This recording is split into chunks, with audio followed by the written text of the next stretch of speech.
Now that there's only one of us left, or maybe two, I thought it was time I heard the stories for myself and found out what happened to everyone else. But now I'm worried the stories themselves might be the problem. Maybe we believed so much in a family curse, we made it real.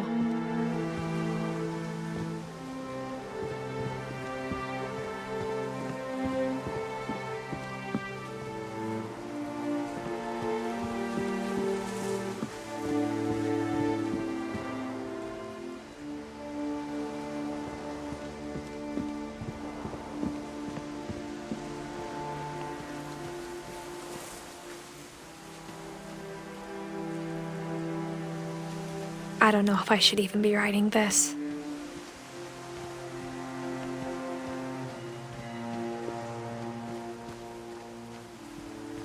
Maybe it'd be better if all this just died with me.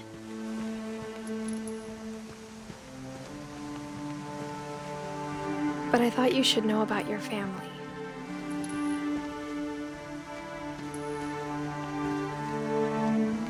And the history you're a part of.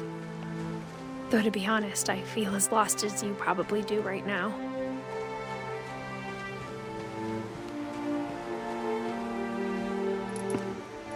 I think the people in these stories believed them, for what that's worth.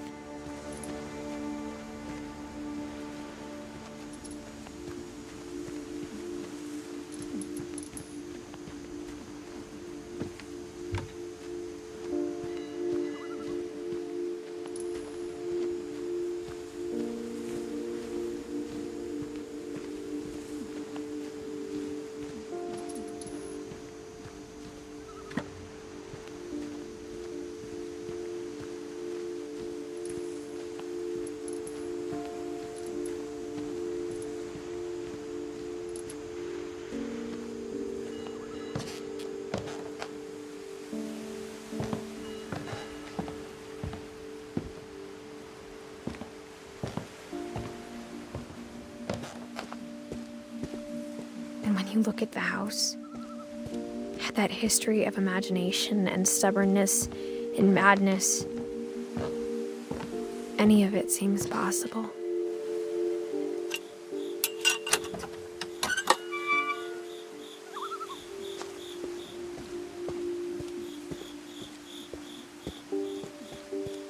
I think we've been surrounded by death for so long, we've just gotten used to it. What kind of family finishes building a cemetery before starting the house?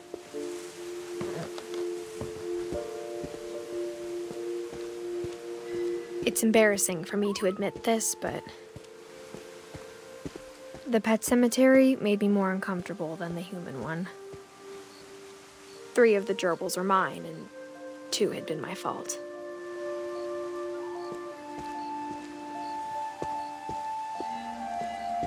Sven built the house, but it was Edie who designed the cemetery.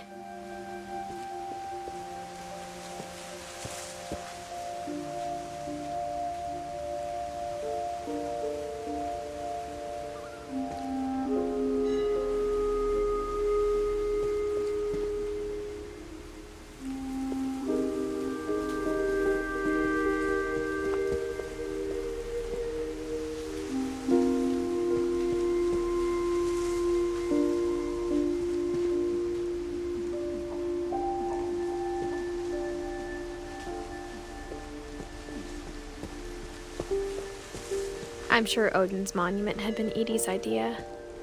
My mom was always trying to move on, but for Edie, the past never went away.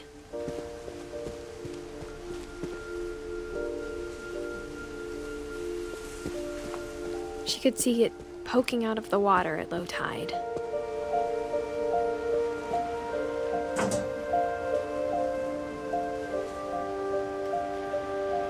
Edie said she dreamed about the old house every night.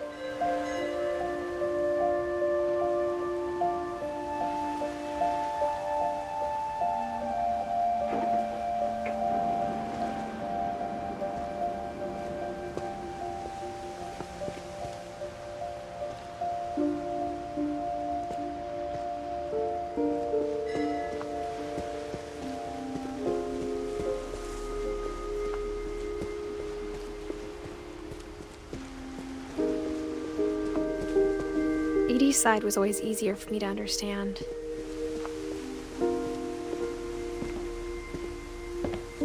But the older I get, the more I can see where my mom was coming from. Her dad had been pretty strict, but it wasn't enough to save her brothers. She was just trying to do better.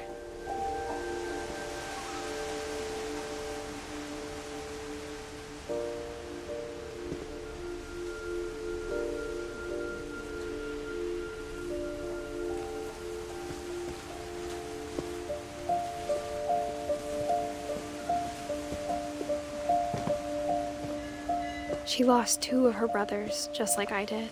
I get why she tried so hard to protect us. We never found Milton's body, so my mom insisted we were putting up a monument, not a tombstone.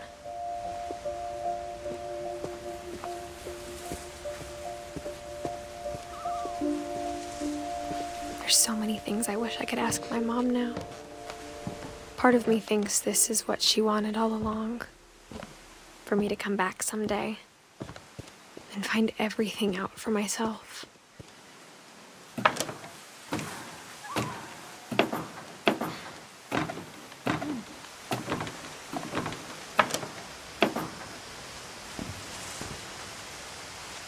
But looking back on it now, if she told me there was going to be so much climbing, I never would have come when I was 22 weeks pregnant.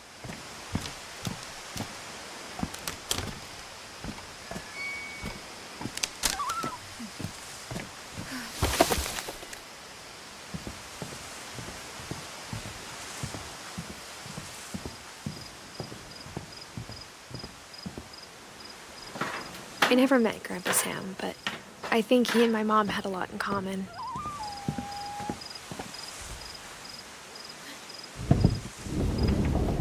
They were both pretty intense.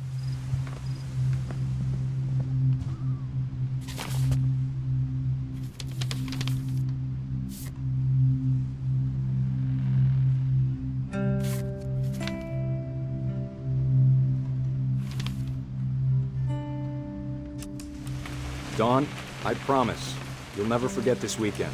Yes, sir. These memories are gonna last a lifetime. Perfect. It's gonna rain the whole weekend, isn't it? I will never forget this weekend, Dad.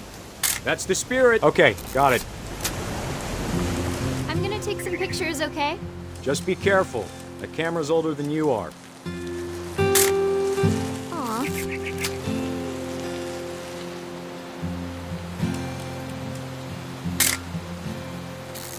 You're right, Dad. It's starting to clear up. Still freezing, though. Definitely should not have drunk all that coffee. Hey! That's a keeper. I'm just saying, I'm not always gonna be here, Dawn. You'll need to remember this stuff, if you want to survive. I'll be fine, Dad. You know who else thought he was gonna be fine?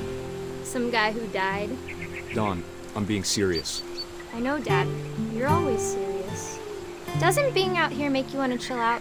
Well, to tell you the truth, I haven't been out here in 20 years. Dawn, don't you think you could find something more interesting to photograph? Last time I was with my brother Calvin. Man, that was a great trip.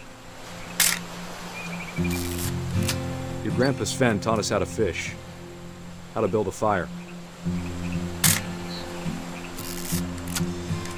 We found an old logging trail with deer everywhere. I bet if I could remember where that trail was. Dad! Good eyes, Dawn.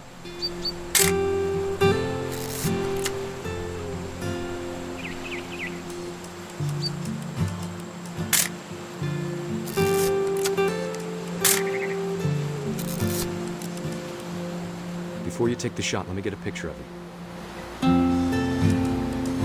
Dad,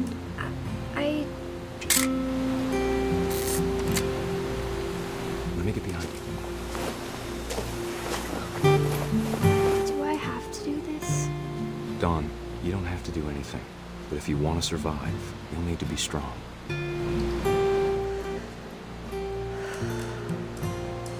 Now keep yourself squared up. Great shot, Don!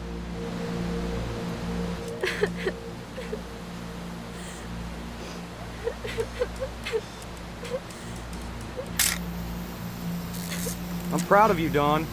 Always remember that, okay?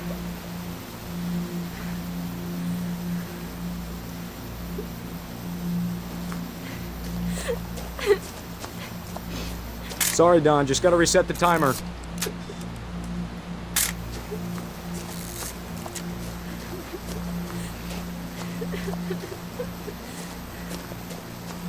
Dad, it's twitching. I think That's it's totally normal, Dawn. Just focus on the camera. Try not to think about— Dad!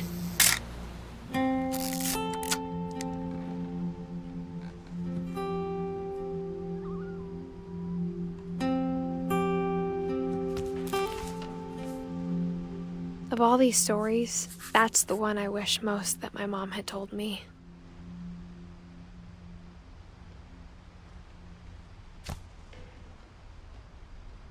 Sam spent his life shooting photos, but Mom said he got nervous being in front of the camera. I guess we're all afraid of something.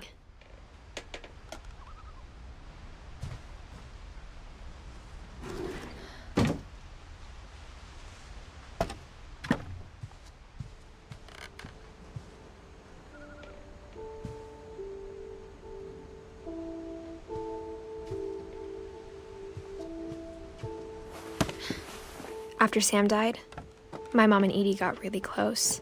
They'd both lost a lot.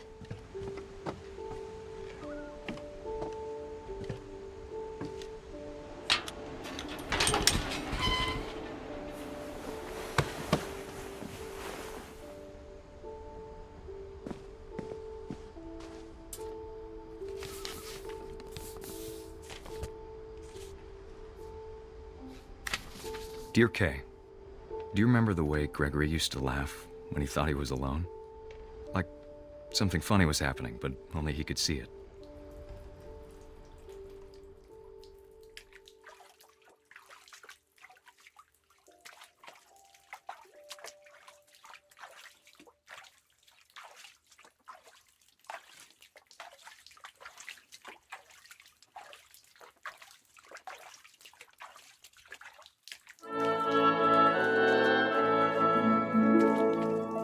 I think he saw things the rest of us don't.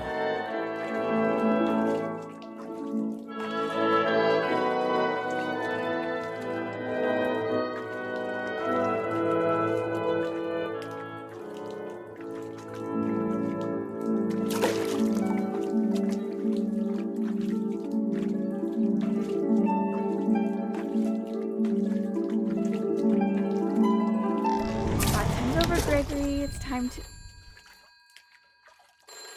Hold on, sweetie. Hello? Sam, I told you I don't want to talk right now. I wonder what he saw. What his world was like.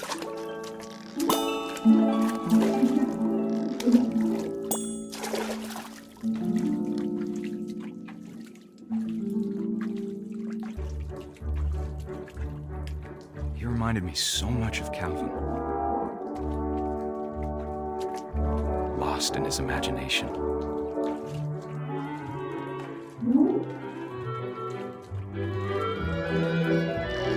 Whatever it was, he saw.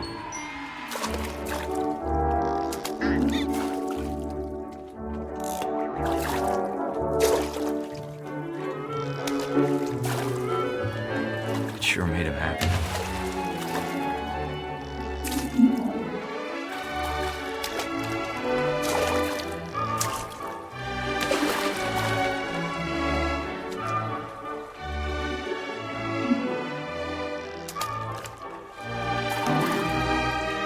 How silly it sounds.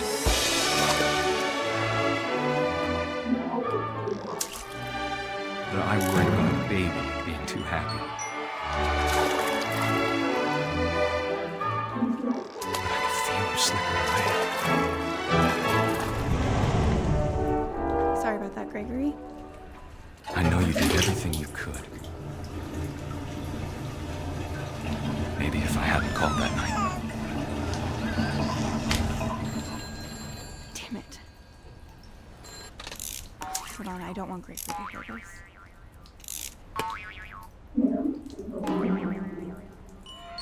I wish he could have told us about the world he saw.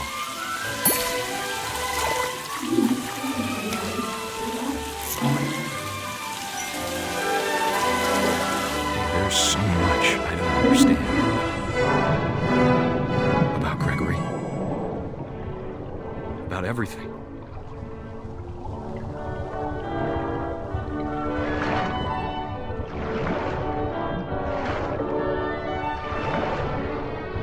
But I know what happened wasn't your fault.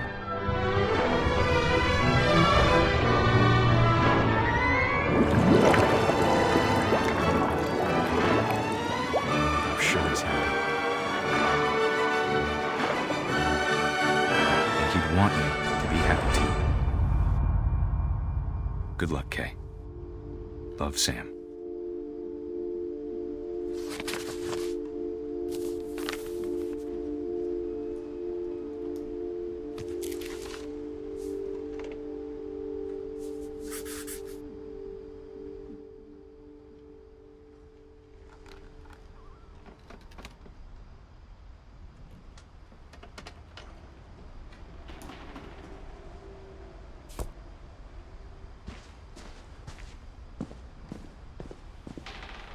I can't imagine my mom ever writing poetry, and yet... A poem for Gus, who always said the wedding was a bad idea. Our father never hit us kids, at least not very hard, before the day my brother said with teenage disregard that he'd be dead before he'd see a wedding in our yard.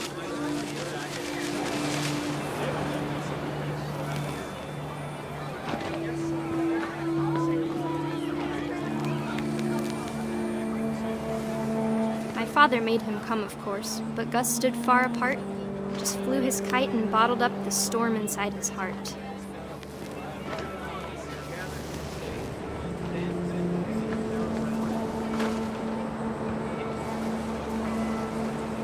I tried to talk him out of it, but though he'd never met her, "We don't need a stepmom," were the words that I now remember. pronounce you husband and wife.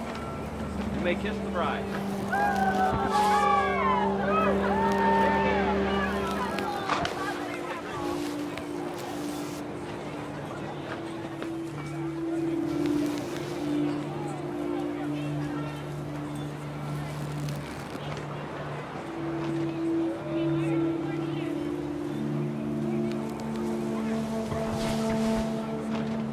When the time for photos came, Dad ordered him to come here. But Gus declined, and as a sign held up his middle finger.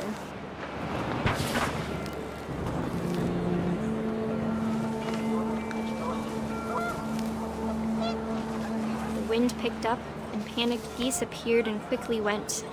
But all the humans did that day was go inside the tent.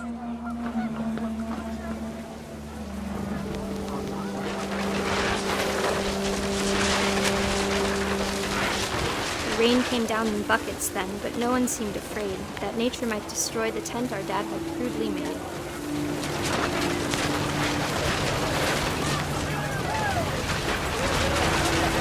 The thunder sounded much too close and full of angry power. But all my father said to this was, "Make the music louder."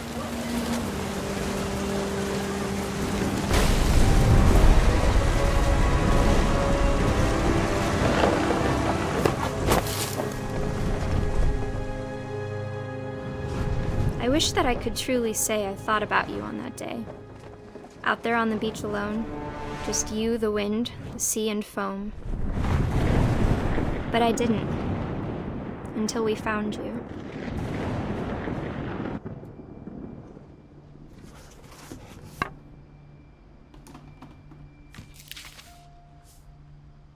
She never talked about him, but Mom told me once if I was a boy, they were going to name me Gus.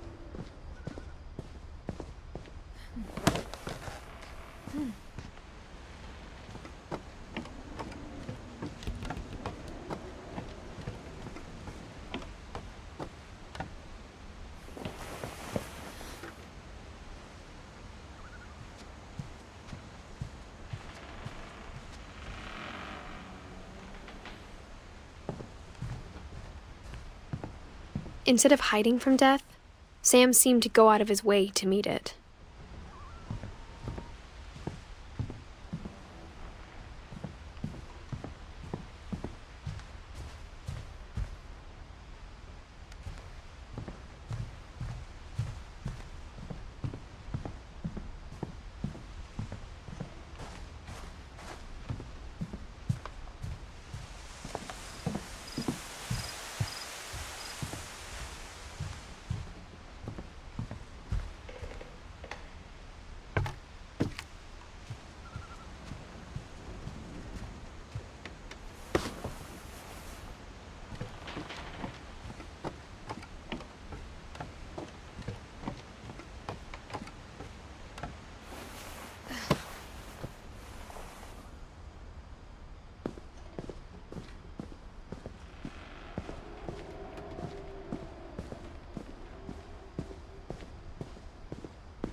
My mom moved up to the loft after her brothers died. At the time, it was as far away as she could get.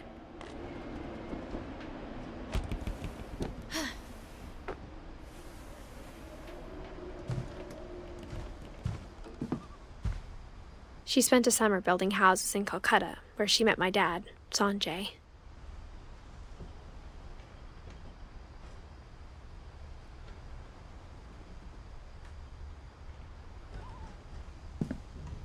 My mom moved to India a week after graduation and got a job teaching English. Louis was born a year later.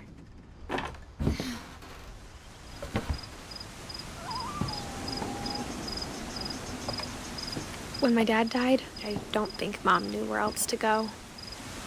I'm sure Edie was happy to have her back. The house had to get a little bigger, but Edie was used to that.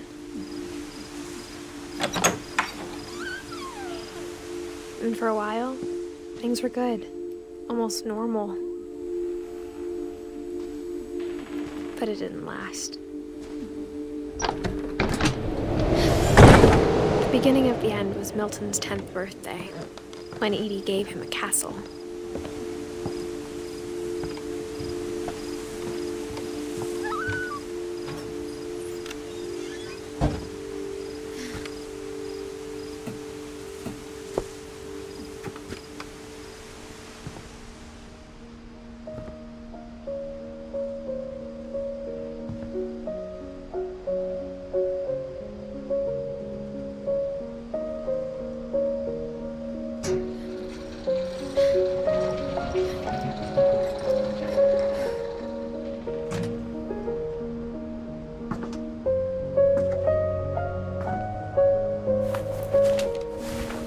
Milton Finch in The Magic Paintbrush.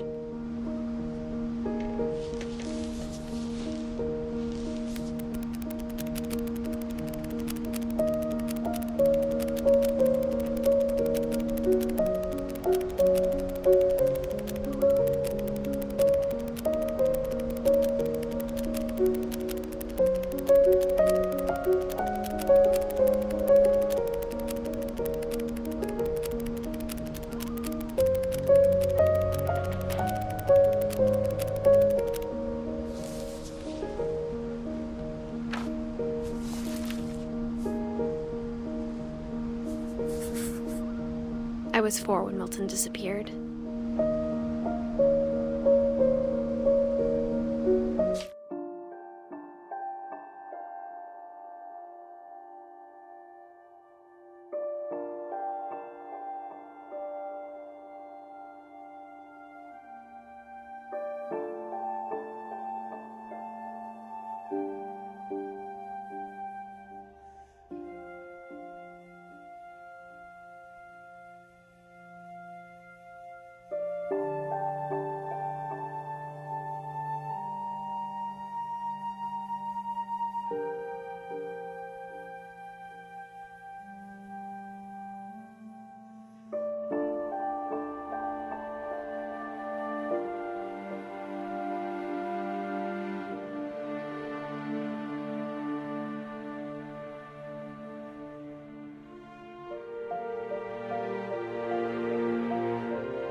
Mom spent months searching for my brother.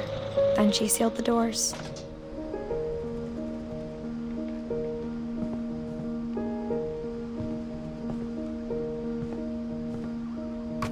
Whatever Milton had found in the house, Mom didn't want it getting out.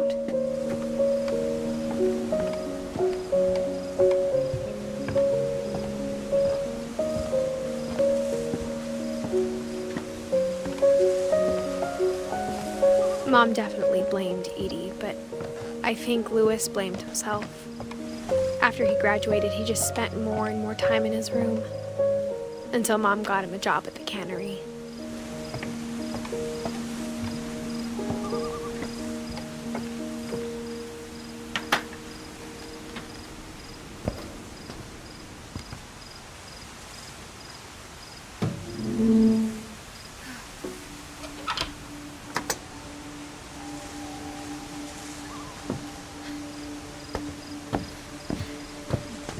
Louis's room smelled very, very familiar. That part of him lived on.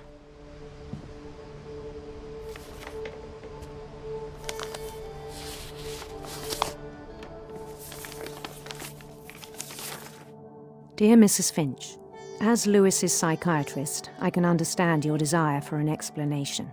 As I see it, the trouble began in January, shortly after we convinced your son to seek treatment for substance abuse. Newly sober, I believe Louis first noticed the monotony of his daily life.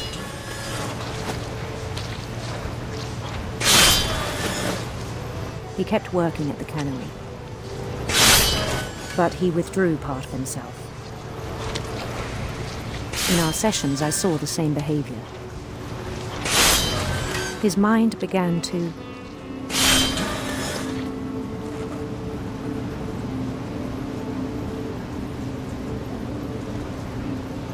wander.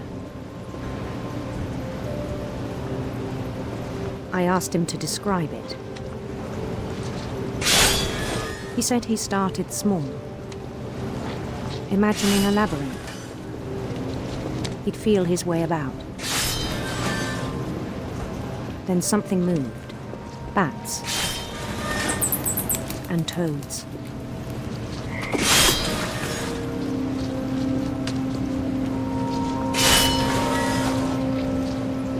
And things that have not names. He knew it was all in his head.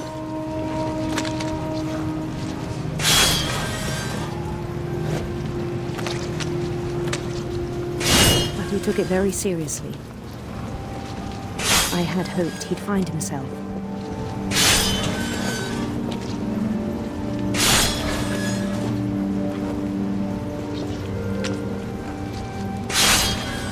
But he found something more. I worried about him then, daydreaming at the cannery.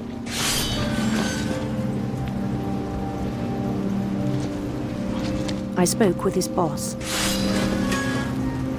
but he said Louis had become a model employee. Methodical, tireless, focused. Like a whole new Louis. So I let him go on.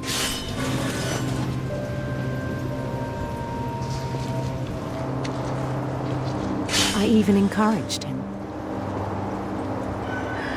It seemed very promising at first. He told me he'd made a new friend.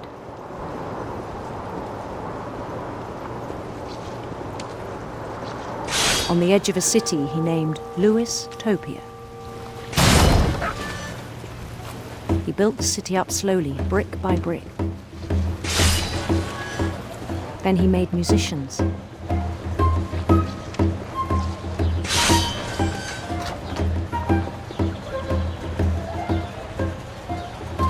And songs for them to play. He talked about starting a band. and he was always humming something. Every day his imagination grew stronger.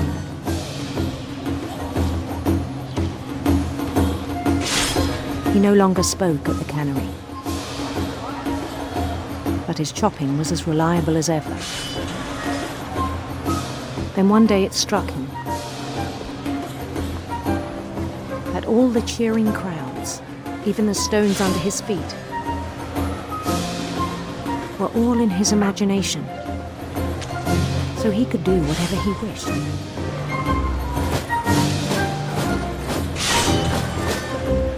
He held an election for mayor,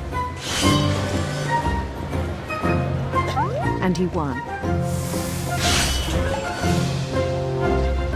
They begged him to stay, but his mind was already wandering. It became a game for him.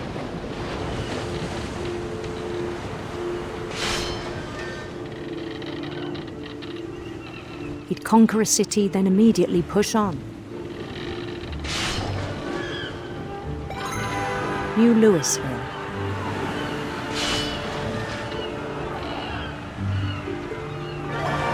St. Louis. He started drifting away from our reality.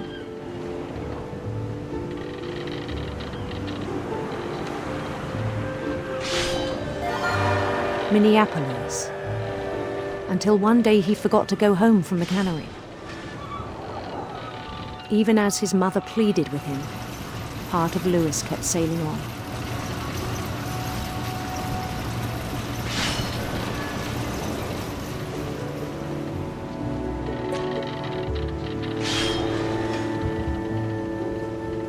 In Louisburg, he heard rumors of a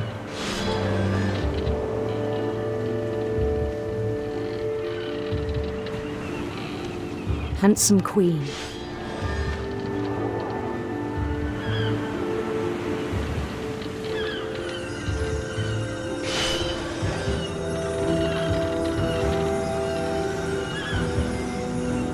The queen was on her own quest for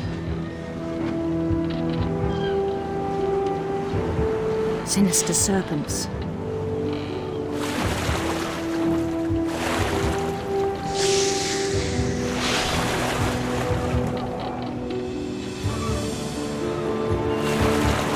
He followed the sound of her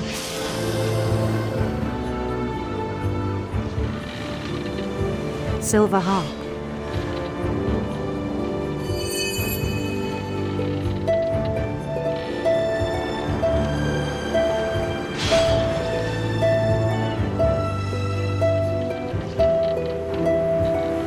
His chase led him to a golden palace east of the sun and west of the moon.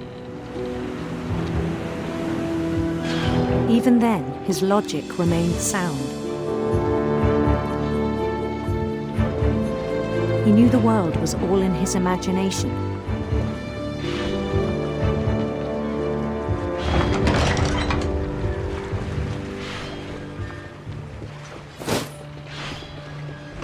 But he was so proud of having created it. In his own eyes, he'd become something greater than a king.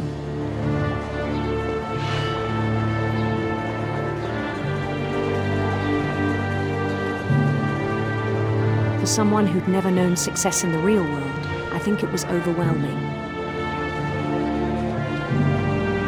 And then it struck him that the real Louis was not the one chopping salmon, but the one climbing the steps of a golden palace.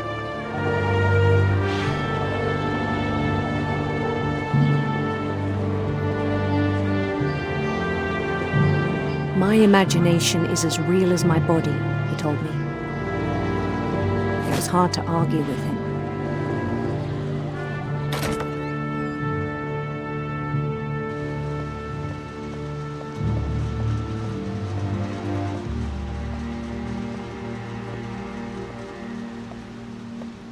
He began to forget the world we know.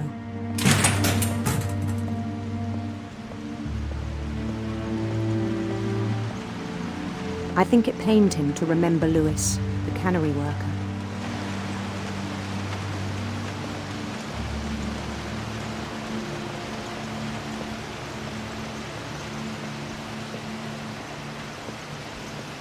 He began to despise the man with a royal contempt.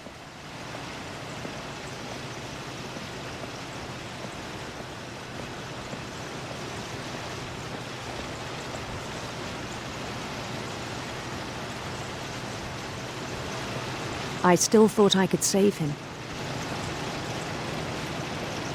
Even after he said he was being crowned king over all the lands of wonder. The palace would be packed with his companions.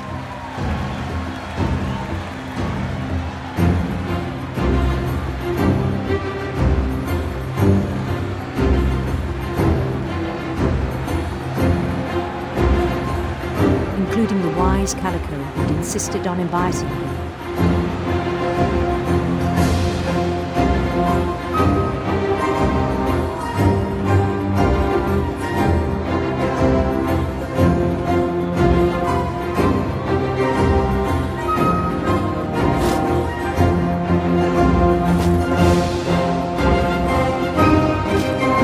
His queen waited, holding his crown.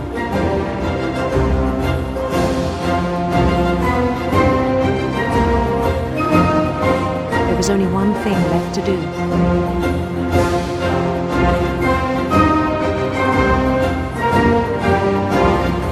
Bend down his head.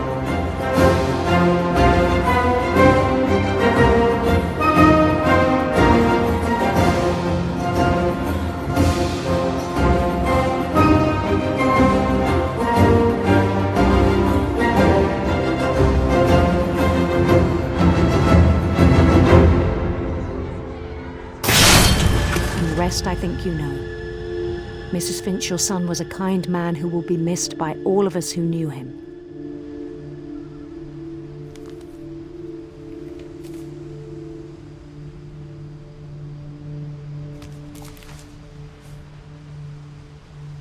My brother was really cool. I wish you could have met him.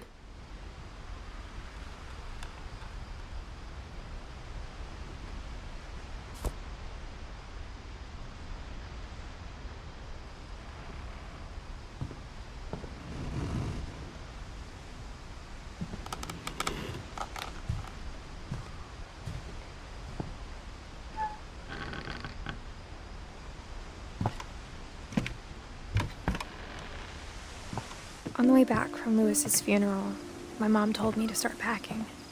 She waited until the day before we left to tell Edie. I'm not sure if she wanted to make it easier or harder.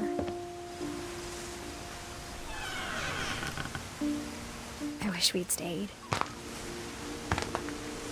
But I understand why we left.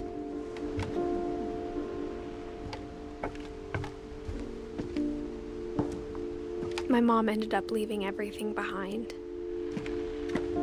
What happened that night had been coming for a long time. Maybe it should have come sooner.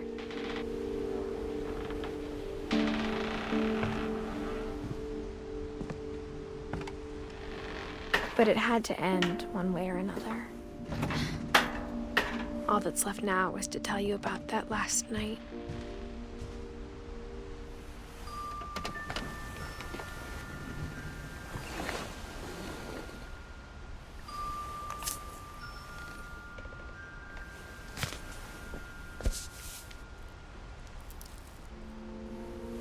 That whole last day, Edie just watched us pack and didn't say a word. Until supper, when she raised her glass and said, "To our final night together, and all our final nights apart." Grandma, you know what I said about alcohol. Some of your medications are very Edith, specific. I left a present for you in the hallway. Why don't you go open it? The grown-ups have to argue now. I'm sorry, you're right. We're all leaving tomorrow. Let's just enjoy our last... I'm not leaving. Edith, you're excused.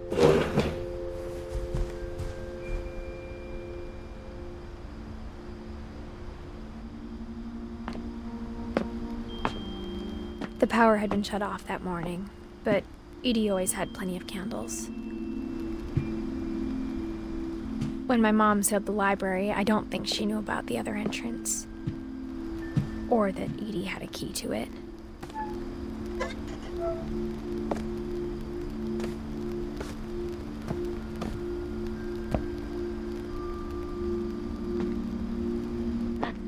you're afraid of isn't going to end when you leave the house. Edith has a right to know these stories. My children are dead because of your stories. I think it's best if Edith and I leave tonight. We'll have the nursing home send a van for you in the morning. Okay?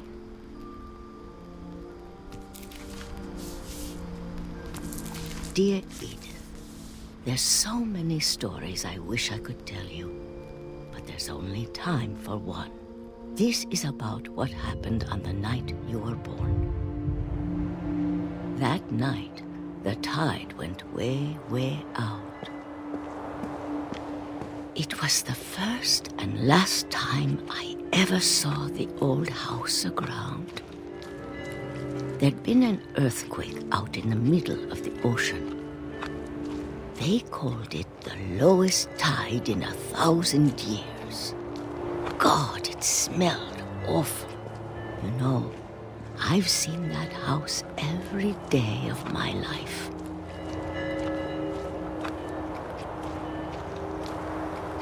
But I never thought I'd go back to it. When the fog rolled in, I lost my way.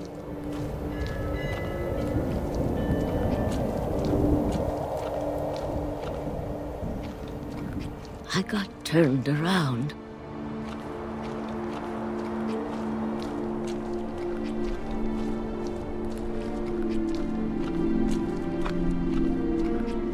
For a while, I wandered.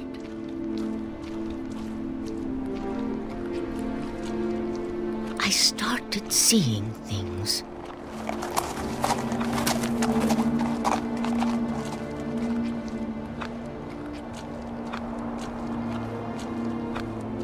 Things I'd forgotten had ever existed.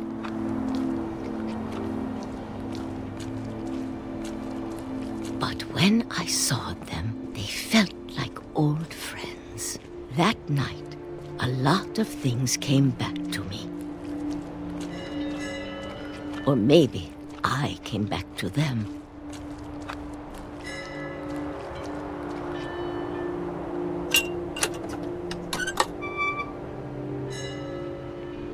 Things I can't explain, but that I need you to try and... Edith, what are you doing in here? It's mine. Edith! Mom, you're gonna rip it. Let go. I kicked and screamed, but Mom dragged me to the car. I never saw Great-Grandma Edie again. The next morning, the van came to pick her up, but she was already gone. After that, we moved around a lot.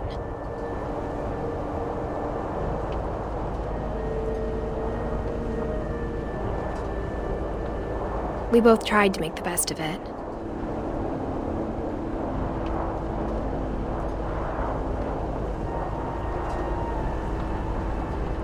A few years went by.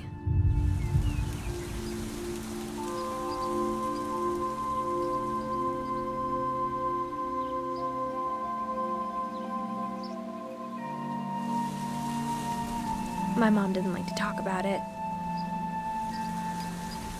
but she started getting sick a lot. The rest happened pretty quickly.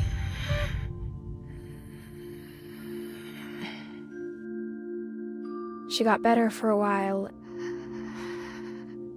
and then she didn't. And then I was alone. The last Finch left alive.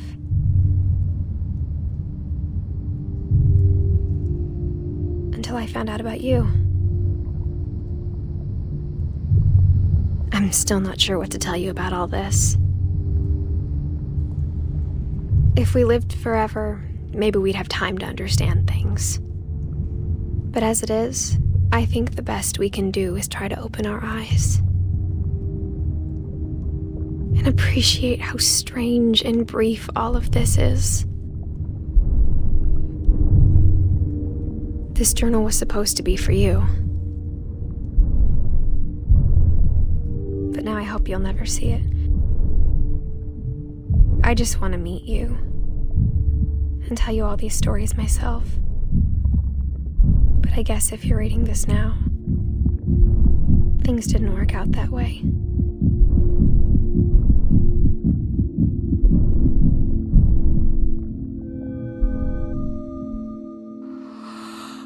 This is where your story begins. I'm sorry I won't be there to see it. It's a lot to ask, but I don't want you to be sad that I'm gone. I want you to be amazed that any of us ever had a chance to be here at all. Good luck.